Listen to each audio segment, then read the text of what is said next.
ഉണ്ണിത്തണ്ട് പരിപ്പും വെച്ച് ഉപ്പേരി തരാം. അപ്പോൾ അത് ചെറിയൊരു കഷ്ണം ഉണ്ണിത്തണ്ട് എടുത്ത് മുറിച്ചെടുത്ത് ഇതുപോലെ കുനുകുനാക്കി മുറിച്ചെടുത്തിട്ടുണ്ട്. കൈക്ക് ഒരു പിടി പരിപ്പ് എടുത്തിട്ടുണ്ട്. പരിപ്പ് ആദ്യം വേവിച്ചെടുക്കും. 1/4 സ്പൂൺ മഞ്ഞൾപ്പൊടി ചേർത്ത് കൊടുക്കും. പരിപ്പ് ഇതാ പാതി വേവായിട്ടുണ്ട്. അപ്പോൾ അതിലേക്ക് നമുക്ക് ഉണ്ണിത്തണ്ട് ചേർത്ത് കൊടുക്കാം.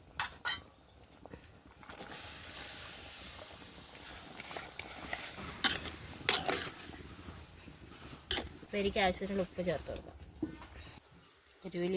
എരിവിന് ഒരു 4-5 പച്ചമുളക് മുറിച്ചെടുത്തിട്ടുണ്ട്. ഒരു 3-4 ചെറിയുള്ളി മുറിച്ചെടുത്തിട്ടുണ്ട്. 2 കറിവേപ്പില.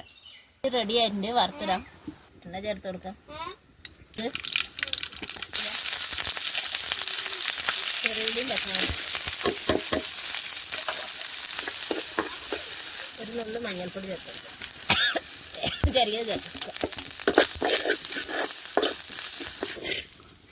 ഉപ്പേരിക്ക് ചേർത്ത് കൊടുക്കാം. എടുത്തുണ്ട് പരിപ്പ് ഉപ്പേരി റെഡി ആയിട്ടുണ്ട്. ഇപ്പോൾ എല്ലാവരും ട്രൈ ചെയ്യുന്നു.